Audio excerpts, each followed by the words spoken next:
Stop. The return of Von Voyage. Voyage. The most important yacht ever created.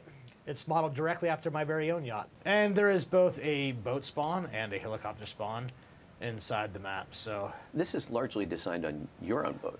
Right, as we said, I have both a yacht, a helicopter, and a boat for my boat, right? That's obvious. Hey everybody at the Schwantz27 channel, it's DJ Vaughn on the Wicked Ones and Twos, here to talk to you about our biggest title update yet to Black Ops 4, corresponding to the end of the prior contraband grind, stream. So, if you didn't put in your 7 days of game time for the Hudson Blackout skin, which I originally said in a Game Informer interview wouldn't be time limited, so we here at Treyarch just remix my previous statement. Unfortunately, this isn't an early birthday present for Schwantz on PC because unlike prior updates, which have been for all platforms at the same time, this patch dropped only on the superior platform on the sole basis of monetary compensation to Activision with the PlayStation 4 to enable the new content to earn that we changed based on fan feedback. But it was really to serve the purpose of getting twice as much money for skipping 200 tiers instead of the now 100, since people now know that the system just gives out supply drops that aren't actually called supply drops after you complete the entire stream.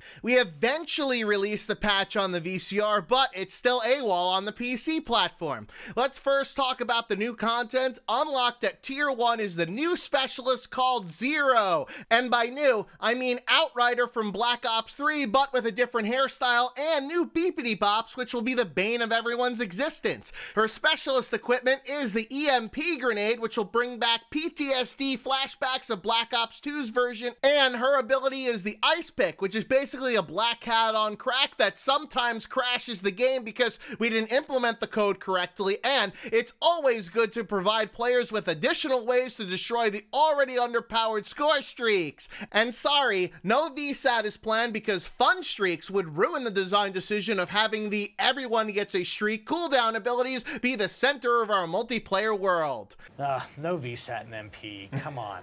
Really?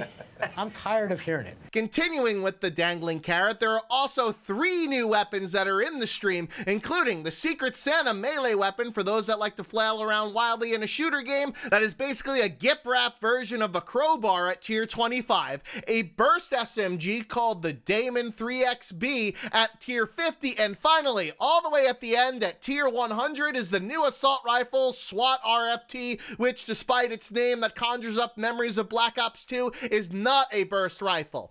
Of course, even though these weapons aren't behind RNG boxes only anymore, you'll still need to ensure that this game is your part-time job for the next 69 days, 69, in order to get access to the new weapons despite adding daily tier skips in both multiplayer and now in zombies by putting the weapons that you actually want after you work your way through 50% of the watered down content to pad out the tiers. Also in those tiers are new things to play dress up with in an FPS, with reactive camos at tiers 20, 60, and 70, the ABR223 Mastercraft variant at tier 75 that looks more like a child's toy than a weapon because we need to keep our stream and content PG-13 even though it's an 18+ game after all, since COD doesn't mean Call of Duty, it stands for Child Online Daycare.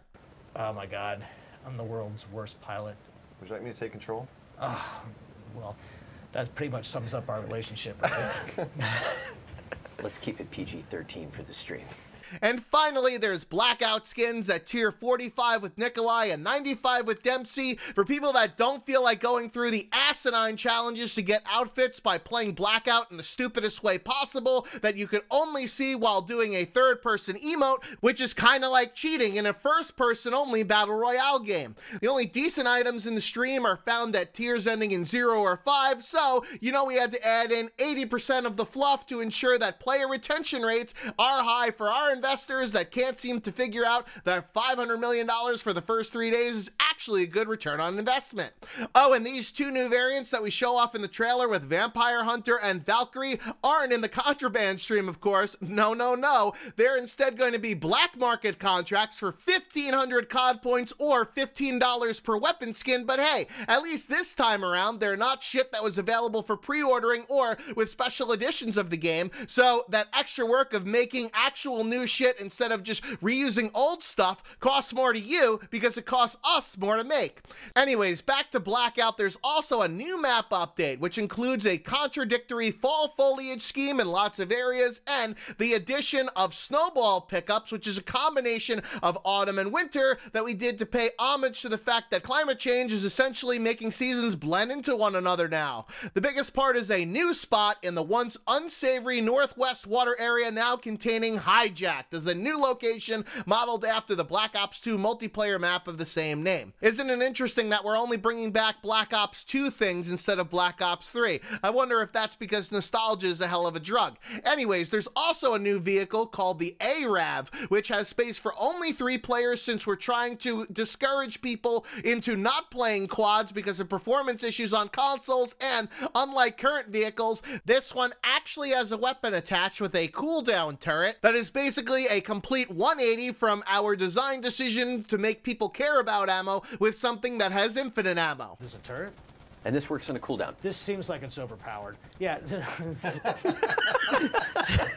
Also, since Activision is spelled with a $, this is also the first round of new content available to split the player base in a game that's supposed to be the most social Call of Duty experience ever. For Black Ops Pass owners, there's 2 new multiplayer maps instead of the usual collection of 4 to be segregated onto, with Elevation that is basically gridlock with a slightly altered look, more akin to Militia, but on an incline hill so that the Obi-Wan high ground is based on which team you get randomly assigned to, and Madagascar that is basically just firing range with the coloration of Morocco, since of course Africa is just one big homogeneous place.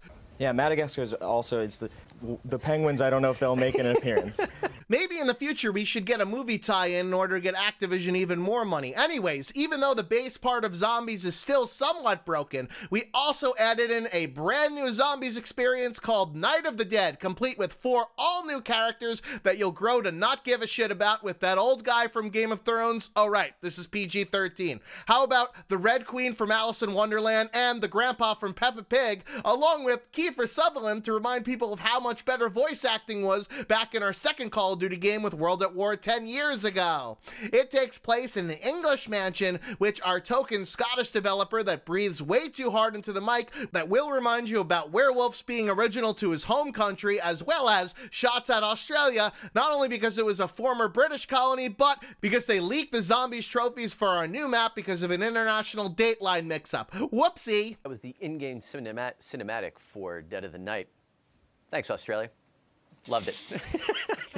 Finally, with the Black Ops Pass, you'll have access to the Reaper outfit, but for Blackout only, so that 1, people can point at you and facepalm for spending an extra $50 on top of the already bloated $60 asking price for the Black Ops Pass, and 2, this probably means that Reaper won't be added into multiplayer because then it's not special or unique anymore. Finally, on to the fixes, as Blackout got huge updates, since that's the focus of our studio, given that both me and Dan Bunting only talked about that on the stream, and we're kind of the faces of the franchise. David and I decided to be Twinkies today. I don't like that. Actually, I dressed like him today on purpose. Okay. You will never be as good looking as me.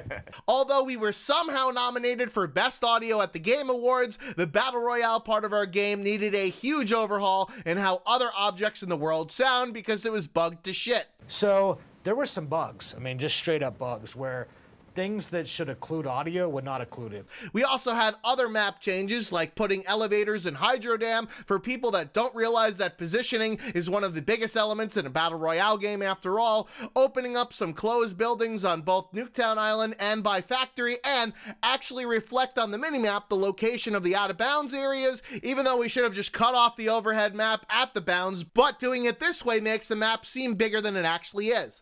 Oh, and there's fixes to armor to increase durability durability to allow it to last through an engagement, as well as allowing it to be repaired using armor plates that can be found as loot or after killing another player, so it doesn't encourage turtling when having a good shield. However, we all know that armor is the most broken part of Blackout, and we still might need to do some additional work here because we're just throwing random numbers at a wall and hoping that one sticks. My personal belief right now is that durability is maybe too strong, but the plate count seems about right. So it's a knob, right? And it's brand new. I want to see it on all platforms before we do anything significant, different. We finally made the melee weapons not just be used to scratch off lotto tickets after we broke them with the previous patch, because we here at Treyarch do things 2 steps forwards and 1 step backwards. The only other weapon that got adjustment, despite the fact that balance is more off than a fat kid on a seesaw, is another nerf to the Titan to increase flinch, as if that gun is the only one that needs to have his flinch increased. But I'm not going to do it to the snipers, as I make up for the DSR 50 nerf back in the day. With specialists, Firebreak's Purifier, after we supposedly returned it to form in a previous patch, still needed to have hit detection improvements because we didn't actually do what we said what we did, and Seraph's Annihilator is buffed to have increased earn rate because it's so much worse than the Tempest for a skill shot weapon. Speaking of which, after buffing Prophet to Recalculus levels, we got exposed at our CWL Vegas event, and we're finally realizing that he's been one of the most annoying specialists to play against, so we're not only reducing the Tempest ammo count from 14 to 10, but several Reddit users have noticed the hitboxes are more generous than Santa Claus, which we are definitely looking into for a future update. We're also reducing the EKIA credit time to 5 seconds after you've damaged a player, so that this way your stats won't look as good as you think they do. And lastly, we're making the Diamond and Dark Matter camo transitions to change every so often, not reset upon death, so that this way everyone gets a chance to look at your gun more than the game that you're actually playing, as an incentive to actually grind our game for Diamond and Dark Matter camos that are quite underwhelming, so that people are more invested into playing our game. But it's also no secret that we had a bit of a bumpy start. Finally, in Zombies fixes, of course, there are more crash mitigations, as well as features that were supposed to be in the game on launch, finally now in 2 months later, with daily callings challenges and the Black Ops authenticity stamp, because we can't fix our leaderboard, so we've got to come up with an entire other scheme to show off your EP.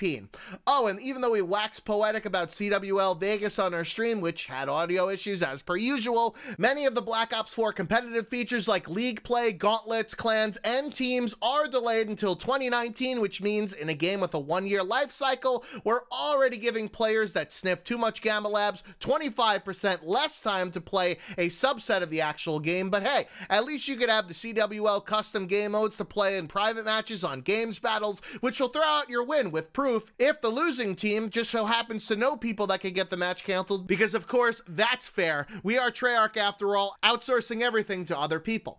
So that's all for the Operation Absolute Zero event. Oh, and if you want to play a different winter event, I guess you could always go back to Call of Duty World War II for the Winter Siege without the holiday themed HQ, because who the fuck would actually want to go to the social space now that all of the things you actually need in it are instead in the menus? Well, at least they have a way of earning those weapons in a game or two with contracts versus spending 45 minutes to move up 1 tier until you get to tier number 50 to actually earn a DLC weapon. We all know I'm not very good at this job.